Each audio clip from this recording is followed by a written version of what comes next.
This is Professional Builder's Secrets, the #1 podcast to help you grow your building company safely and securely. Brought to you by the Association of Professional Builders. Join us every week as we talk to industry experts and your fellow professional builders on everything you need to know to generate more leads, more sales, and higher margins while improving the building experience for your clients. Hello, and welcome to the Professional Builders Secrets podcast, a podcast by the Association of Professional Builders for building company owners, general managers, VPs, and emerging leaders. Here we discuss all things running a professional building company, from sales processes, financials, operations, and marketing. Today, I'm joined by co-founders Sky and Russ Stevens, as well as Andy Skarda, executive business coach and head coach for the Association of Professional Builders. Welcome, everybody. Excited to speaking to all of you today as well. Hey, Bosco. Hey, Bosco.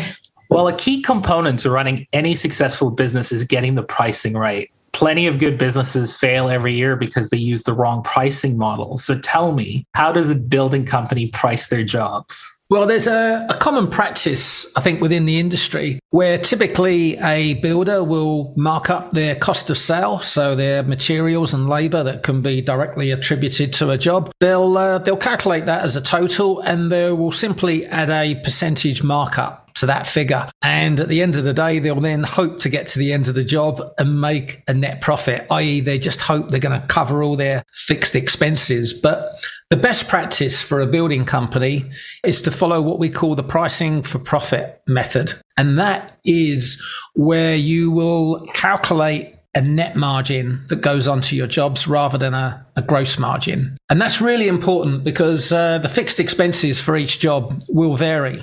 So you've got to understand your fixed expenses, and then you need to apply that on a per job basis. And obviously, the longer a job runs, the more fixed expenses need to be attributed to that job, and the shorter ones will have a smaller amount. But by understanding what that figure is on a per job basis and then adding that to your cost of sales, what you're now effectively doing is adding a net profit. And the reason that's so important is because we're all in business to make a net profit rather than just a wage. And a lot of building companies that we see, they are simply operating at break-even point, i.e. the owner is drawing some earnings and there's nothing left over at the end of the year.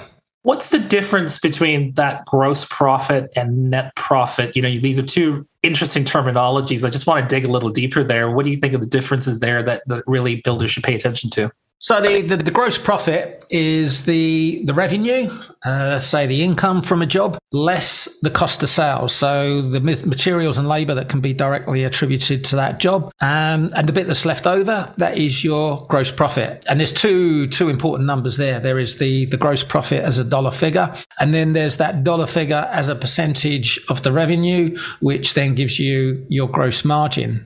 Net profit, however, is the figure left over at the end. So after all your fixed expenses, which are expenses that can't be directly attributed to a job, they're your office costs, your marketing, your advertising, etc.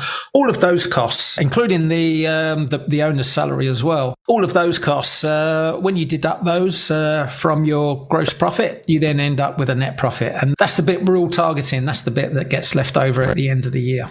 You mentioned markup and margin. Do you want to just explain how those two terms are different as well?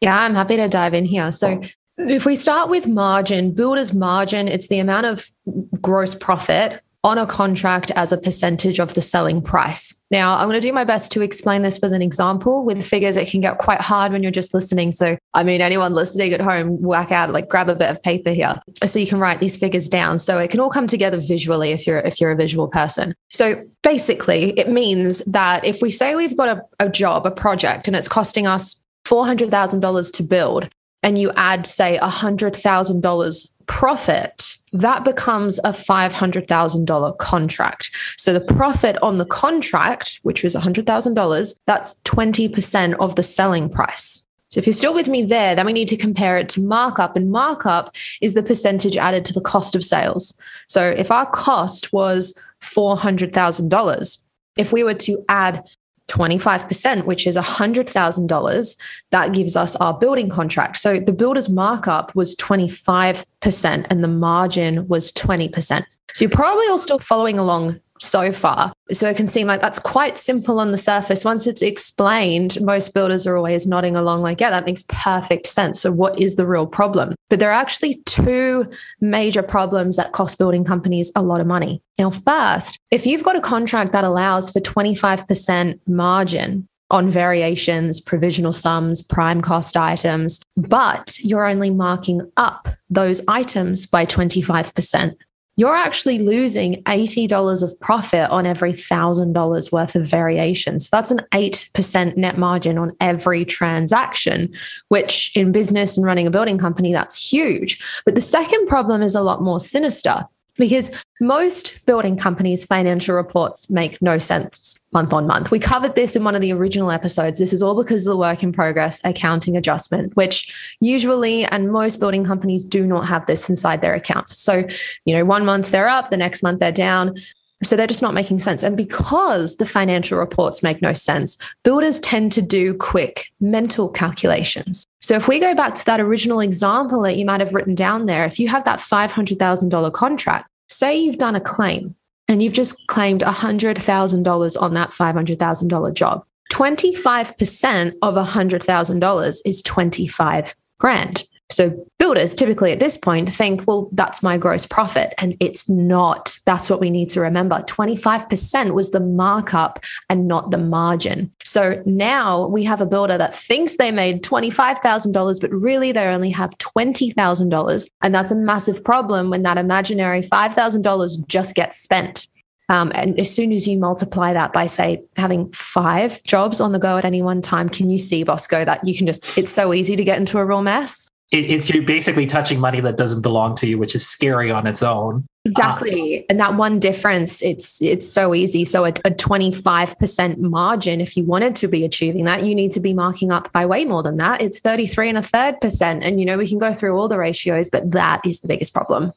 And let me guess, the accountant's not bringing this up when they're filing their taxes or they're going in and trying to kind of look at their financial analysis. I'm assuming a lot of these things are being overlooked, year in and year out when they're looking at their numbers too.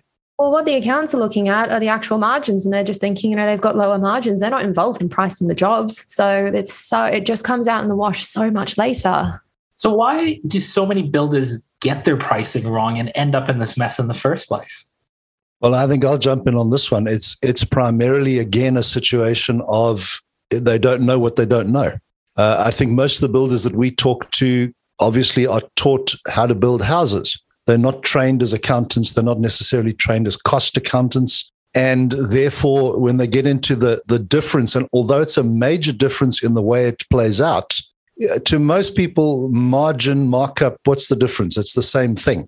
Well, it actually isn't. And in a lot of cases, those two terminologies are used interchangeably when they are very definitely not interchangeable. So the problem, and Sky has laid it out very nicely, but the thing that builders forget is that from the time you give the client that contract price, the cost of the job disappears into the ether, because every dollar of profit that you earn is now a percentage of your revenue and has no longer has any bearing on what the original cost of the job was. So literally from the point you hand over that contract price, you have to be talking margin. Markup is irrelevant from that point onward. So it's education. To be totally honest, it's why we exist, is the reason why builders get it wrong, because they just aren't trained and educated in the differences and how to apply these things properly. And I think an interesting thing we see as well, Andy, is how many times does it happen? The bigger the job, they want to trim the margin because they want to win the bigger jobs. And it's the exact opposite to what they need to be doing, because they need to be earning more from the bigger jobs because they're more complex. They run for longer. What that means is you need more money to cover your fixed costs. Yeah. But the worst part of that is building companies think they are earning more because it's a bigger dollar amount. Correct. That is the worst part. They're focusing on dollars, not percentages. And I remember, Andy, you telling us about one of our builders, and that was their massive aha moment. Stop focusing on dollars, focus on the percentage, because you're not getting sucked in on, how many dollars are you earning out of it? No. You are laser focused on the margin. So you're not going to compromise that. Absolutely. And Russ's point earlier, I think, is that very few builders track and know their fixed expenses. And therefore, when they are doing that markup on the job, they literally don't know how much they need before they even start making real profit. As Russ said earlier, we're in business to make net profit. We're not in business to make gross profit. So if you don't know what your overheads are, you don't know what your break-even point is, and you don't make real profit until you get beyond that break-even point where you are covering, first of all, the fixed expenses of your business. And then there's the problem that most builders undervalue themselves. They almost feel that they don't deserve those bigger amounts of money. They don't realize it's not a question of deserving. It's a question of, for their business to grow and succeed, it's an absolute necessity. It's not a nice to have. They literally have to be doing this in order to be staying in business. And that's before we talk about cutting margin to get jobs, which is, I want to jump out the window. But so many builders think the way to get a job is to come in cheapest. And in simple terms, that's a race to the bottom, because materials cost the same for everybody. Subcontractors, you're drawing them from the same pool. So there's three elements in the job: materials, subcontractors, and profit. And if the first two are fixed for everybody, the only thing you've got left to cut is your margin. And when you do that, you are literally putting yourself into a downward spiral, and eventually you will go out of business. And it sounds like many people are doing this subconsciously as well, because they're not aware of this as well. Exactly. Inadvertently doing it. Yeah. And they're busy. And I think this is the problem. The piece that really we get heartbroken over is the builders that come to us burnt out, exhausted, emotionally a wreck, because they are working 980 hours a week and earning less than what they pay their apprentices. And it starts with this question we're talking about today. How do builders stay on top of their fixed costs? I'm going to assume that fixed costs and fixed expenditure are sort of the same term here, but how do they stay on top of this? Yeah, you're right. Is the same term. And I mean, the way to stay on top of it is, first of all, you've got to create a budget, a realistic budget based on what's happened in the past and where you're heading with your company in the future. So the budget will reflect your growth plans. And once you've got that budget, you then create a plan, so a 12-month plan, and you break it down into quarters and months. And then you can look at that plan, and this is where you're going to a bit of a loop, because once you've done that plan, you might realize that the budget will need adjusting. You know, maybe the figures, the ratios aren't coming out where you need them to be. So, you might need to go back in and readjust the budget and relook at the plan. Once you've done that, you've got a final plan. Now it's time to execute, measure, and react. So it's very important that budget, that business plan, doesn't get tucked in a drawer and forgotten. You've got to be looking at this in detail every month, comparing the actuals to what's actually happened, and react. Update your business plan, update your budgets. Are we going to realistically hit the revenue target, which is effectively going to cover our fixed expenses and give us the net profit we need? Now, in terms of the profit and loss, I would urge builders to make sure they've got easy online access. Software nowadays is just so accessible, whether you're using Xero or QuickBooks or MyOb, but I would jump in our profit and loss and look at it every day. Yeah, a lot of people are not going to be as obsessed as me, but if you're not looking at it every day, you've got to be looking at least weekly and comparing those actuals to the budget. And then probably just one tip for staying on top of the fixed costs, I'd probably say every quarter, go through your fixed expenses in detail and question every expense. Just zero-based thinking. Do we really need this expense? Well, and I think that's a great point, Russ. I mean, it's one of those things that in our private mentoring program, we actually get the builders to come up with what we refer to as the core fixed expenses. In other words, those expenses that are going to be there in the business every single month, come what may. And then to understand that in some months and therefore some quarters, you're going to have things that are seasonal. They're going to come in either quarterly or annually or half annually. I'm thinking of vehicle registrations and insurance premiums and those kind of things. But to be aware of what those are, because in that way, you're actually conscious of what the basic number should be. And you're also aware of the fact that there may be fluctuations in the month or the quarter that you're in. And that allows you to keep track of, are we in line with what we're expecting these things to look like? How do builders increase margins and still stay in demand?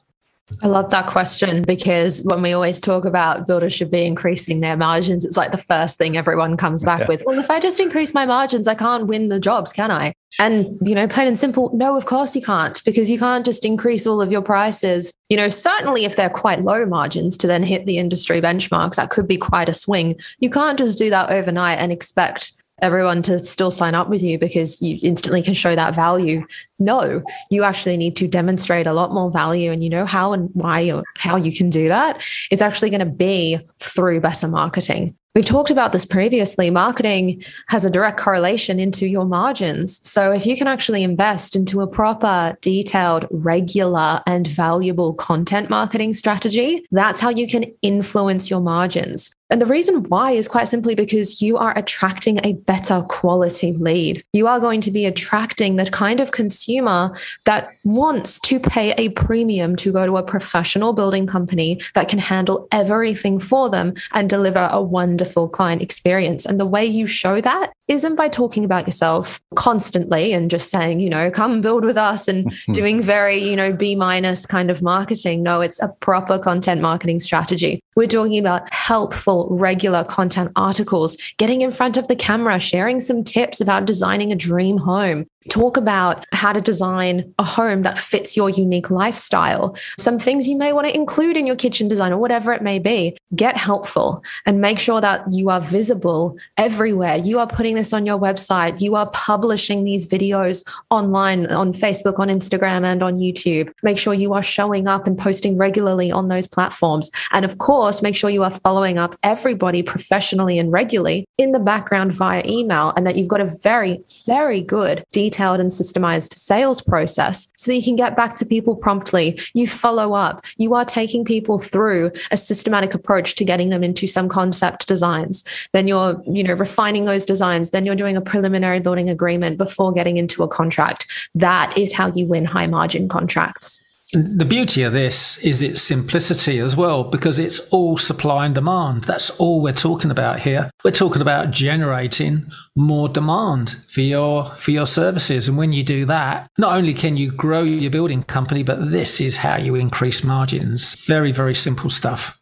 Yeah, the bigger the line, the longer people are willing to wait, and they're willing to pay more. And I think, Scar, the point that you made that you've got to improve the number of people you help on an ongoing basis. That content marketing side where you're educating and delivering valuable content that helps people get into the home that they want within the budget that they want. I heard this wonderful metaphor for dollar bills are actually people giving you certificates of appreciation. And essentially, if you make people appreciate what you do more, they'll give you more certificates. It's as easy as that. I love that. That's a great analogy as well. What is the recommended business model for builders moving forward now that they know a little bit more about the financial awareness of these terms? Well, I think it's a great question, because what we find with a lot of builders when they come to us in the early days, they are trying to be all things to all people. And, that age-old story of, jack of all trades, master of none. The problem is if you spread yourself too thinly, it's almost impossible to run a business at a level that makes it ongoingly profitable. So the first thing we always say to people is they must determine their niche or niche, depending on whether they're in the Northern Hemisphere or the Southern Hemisphere predominantly. What that really means is we want them to identify a particular part of the market that they can dominate, that they become the go-to person for that particular geographical region, that kind of home at that kind of price point. Because as soon as they do that, to go back to what Sky said earlier, they're not trying to market themselves as professionals in every kind of building to every kind of person. They are now starting to become that specialist. And the wonderful analogy is obviously out of the medical world. You go to the GP, what does he do? He gives you a referral to a specialist. The specialist commands significantly more money per hour than what the GP does because he has specialized in a particular realm of the medical field. It's exactly the same principle here. And one of the other ways that you can add that additional value that Sky mentioned earlier is to go into the design and build side of things, not just the build side. because for a lot of people, the frustration in building a home comes from the fact that they get it designed and drawn up by an architect, and they're given a price guide, which they then take to a builder, and they find that that price guide is nowhere near the real cost of building that home. If the builder is involved from the beginning of the process and actually works with that client on the design side to make sure that it fits their budget, obviously, once again, we're adding value. We're actually helping those clients to get to the home that they want to get to. And then, of course, there's the big one, and that is fixed price contracting. Literally globally across the world, the single biggest fear that most people have when they go to build or remodel or renovate a home is, I heard it was going to be this price, and by the time it was finished, it was double. We've got to get to a point where builders are professional in terms of their estimating and adding relevant margins to make sure that everybody is covered. If they can do that properly, they can then offer a fixed price contract and minimize the risk to themselves and particularly to the buyer, which then obviously makes them even more attractive. Yeah, to add to that, the difference is transforming from being a commodity, isn't it? If you're being a commodity, quoting other people's plans, you can increase your margins pretty quickly the second you take over the design process, because if you're a commodity, you're competing against maybe half a dozen to a dozen other builders that these clients shopped around these plans to get quotes on. How are you competing on value? You're not. You're competing on price, because they don't know you from the next builder. They're just shipping out these plans to anyone, and what are they going to choose? Of course, the cheapest price. So if we can transform from being a commodity, just like you said, Andy, into a design and build company, instantly you can increase your margins a few percent that way. And then it's everything else you just mentioned. It sounds like what you're asking our builders to do is to build a successful pricing strategy more than anything else right now. I'm just curious, what does that look like? And does that pricing create a consistency in growth? How does that growth look like for builders moving forward? Yeah, well, I think to be successful, you've got to be working towards and then exceeding the industry benchmarks. And like Sky says, margins are linked to marketing. That's key within a pricing. We tend to look at pricing, think about pricing, it's all about the numbers. No, it starts way before then with creating the demand. And in terms of a magic number, there isn't one particular magic number. We do talk about a minimum double-digit net profit margin for builders, but that can go as high as 15%, sometimes even higher. And I know there's probably builders falling off their seat laughing at the moment when we talk about 10, 15% net margins, because that means marking up your jobs in the first place by 33% to 55%. But we've seen it done.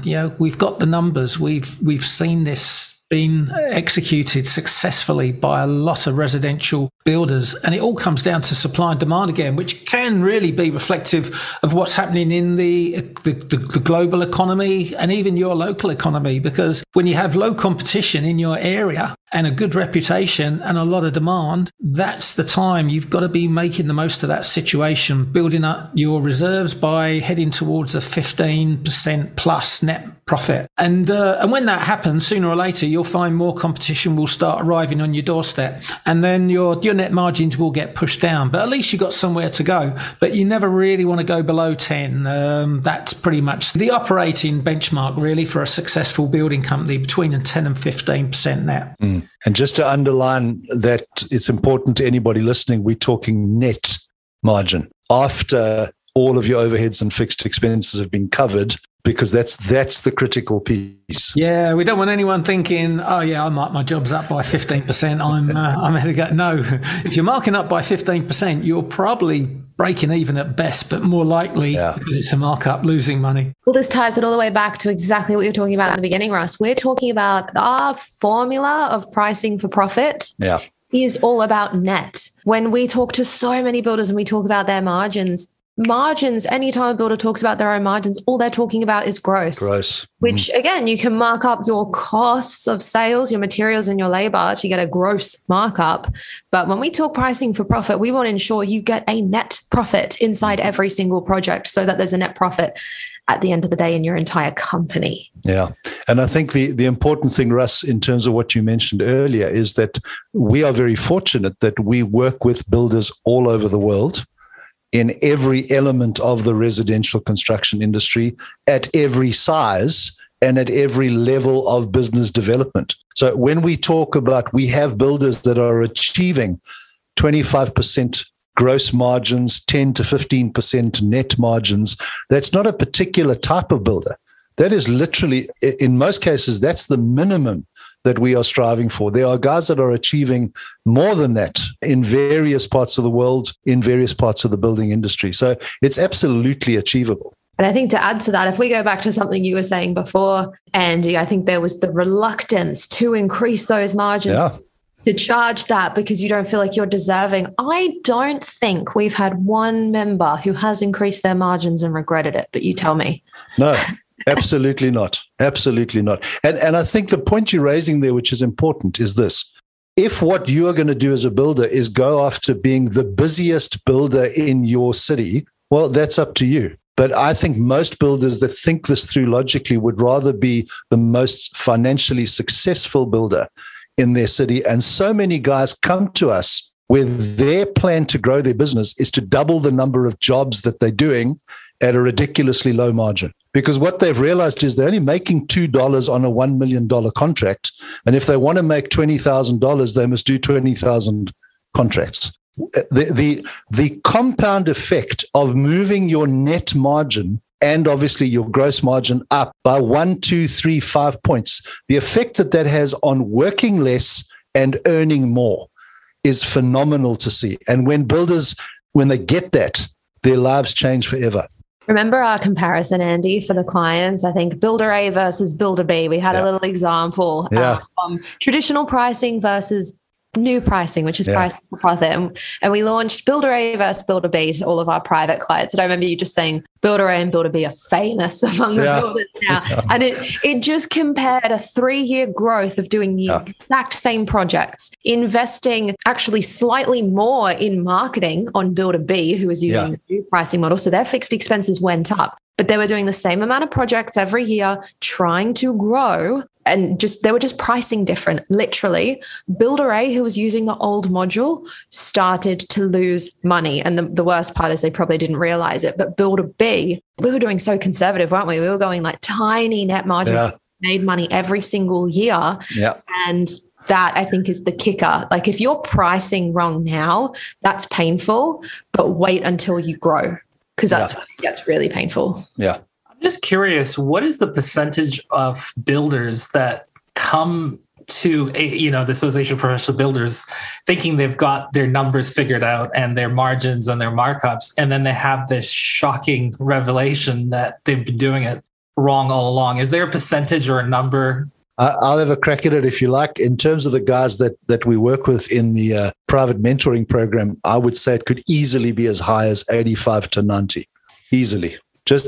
And again, I'll go back to what we said at the outset. That's not because they're not intelligent. It's just they've never been trained. They've never been shown the implication of some of the decisions they're making or not making. And what is even more noteworthy is when you show that 90% how it really works. You literally see the tension lift out of them. That aha moment on, that's why every job I work my backside off on, I lose money on. And there they see it in black and white, which is an absolutely fantastic revelation. Or just immediately, there's my couple percent or my few percent because it was that markup and margin difference. That was as quick as showing it like that, and it was done. Yeah. It's vanishing cash, isn't it? So that's where it went. Yeah.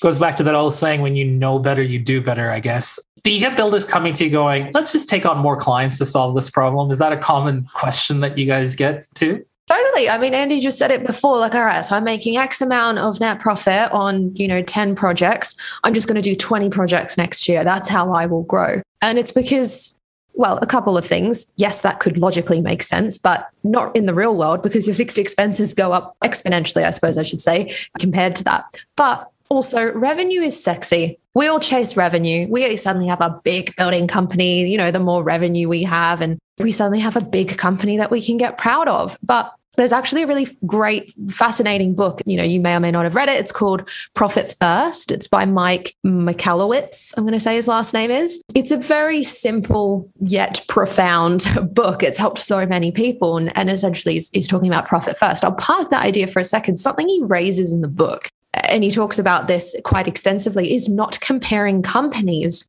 on revenue. Means nothing. That's just how much you're taking into the business. Instead, it's actually comparing them, really, I'm going to oversimplify this, on their gross profit. He actually has a little bit more to that formula to make the gross profit. But honestly, in terms of a building company, let's go gross profit. So it's the revenue minus the materials and labor, the gross profit figure. That's what Russ explained just before. That's really what you should be judging a building company on and comparing them, because it's no use comparing a building company's revenue, so the size of the building company, because we're building homes. If you can hit $5 million with one job, if you're building, quite amazing homes, or you can do a lot of little projects to hit that amount. So that's semi-irrelevant. Let's compare a builder who makes $1 million a year in gross profit compared to the $10 million a year gross profit. They are very different companies. So let's talk about that. And then you're actually able to talk about margins. And then we want to know what your fixed expenses are, certainly as a percentage of your revenue. Then we can work out what your net margin is. So that's a super long answer, but I wish we could just take on more clients and then that solves all of our problems and our margins go up. But your fixed expenses go up exponentially when you start to grow, because suddenly that's a lot more staff. You're investing a lot more in marketing. Suddenly you need more software and systems. So those fixed expenses never stop. And if we keep chasing that revenue, you are literally growing broke. And I see this a lot on the information coming through from builders on our database, asking them about where they want to go. And it's always about growing the building company with no regard to actually growing the margins. And I imagine you see this in a lot of detail, Andy, as well, when they come through to mentoring. Yeah. And in fact, I think in terms of Bosco's original question, does taking on more clients solve the problem? I think it actually exacerbates the problem, because we're talking and we're deliberately simplifying it down to, let's talk about a single job and easy numbers. When you've now got multiple jobs at different stages, I think we spoke about this in the work in progress accounting adjustment. A building business's finances can get very complex. And if you don't have this under control and you don't understand the basic principles, and all you do is try and add more load to that, it's just going to fail quicker, unfortunately. It's 100% why we have our saying that we probably sound like a broken record, but at APB, we will grow building companies, but safely and securely. Yeah. We will never grow an unprofitable building company, because we talked about this a few episodes ago, or maybe in one of the original ones, but Russ and I went to an event with a very, very well-known, renowned business coach, generalist, great at marketing. And on stage, they were boasting about working with a building company, and their systems are so good. They were able to scale up and grow, because growth is sexy. They grew the revenue. They really took on more clients. They did so well, but they grew it so well and so fast that the building company totally failed. And so we are not chasing that. We're not here to chase the revenue. Let's chase better margins and profit so that we can be very safe and secure as we grow. It's what the APB is all about, isn't it? Fundamentally, we have people coming to us that want to grow their building companies, but we never attempt to scale an unprofitable building company. We always start with the financials, which then leads us to fix the margins first and put that company in a position where it can be scaled. What are the industry standards of benchmarks that builders should be striving for? Do they vary based on geographical location? I don't think they vary based on geographical location, but there may be slight differences within, let's call it the kind of building that the builder is doing. So we would expect to see slight variations in gross profit on, for example, somebody building new homes versus somebody doing renovations or remodeling of homes. And generally, we'd expect the gross profit on the remodeling jobs to be higher. And the reason for that is quite simply, you're taking a far bigger risk. And when you're building a new house, let's call it from scratch, and you're in control, you've got a blank canvas, you have far greater control over how that project is going to run and what the eventual outcome is going to be. When you take the drywall off a 120-year-old building You have no idea. Not only is grandma buried, behind that wall, but there's all kinds of other snakes and dragons and things waiting for you. So that would be the first one, is that the gross profit obviously must be something that you're very well aware of. But in terms of the business as a whole, as Russ and Sky both said, net profit is actually where it's at in terms of making sure that you are in that double-digit level and staying there consistently. That's really the key. You don't want this kind of up and down, feast and famine kind of world. You want to be hitting those margins and then delivering the projects at those kind of margins. We do look at things like the relationship between your fixed expenses and your revenue as a percentage, because that really plays a large part in what's left over after you've covered all of those overheads. We look at what your advertising and marketing spend is and how that then translates through into how many contracts that's delivering, rates per contract. But eventually all of this, the only reason to really go into business is so that you as the owner have the opportunity to benefit from the outcome of the business. We talk a lot about starting with the end goal in mind. And if I was going to kind of leave one nugget for builders, the day should come somewhere in their future where they either want to hand the business over as a legacy or they want to sell it. There may well be a time in their lives where they no longer work in the business, but their sole income from the business is the net profit, in which case it makes a lot of sense to be building that now so that at the point that happens in the future, there's actually something that they can work with. And I think that fixed cost ratio is a really interesting percentage as well, because we've analysed hundreds of building companies and we found that the benchmark is round about the 15% mark. And what's interesting is the companies that are below that mark, typically they have a lower gross profit margin as well. And the reason for that is the reason they got their fixed cost ratio so low is because they're scrimping on the advertising and marketing, which should be around about 3% of their revenue. So they kind of think they're saving money on the advertising and marketing and it's reducing their fixed costs, but it's always at the expense of their gross margin. And that comes back to the same principles. It's supply and demand. If you're not generating the demand, then your margins get hammered, and that's kind of where it comes out. Wow.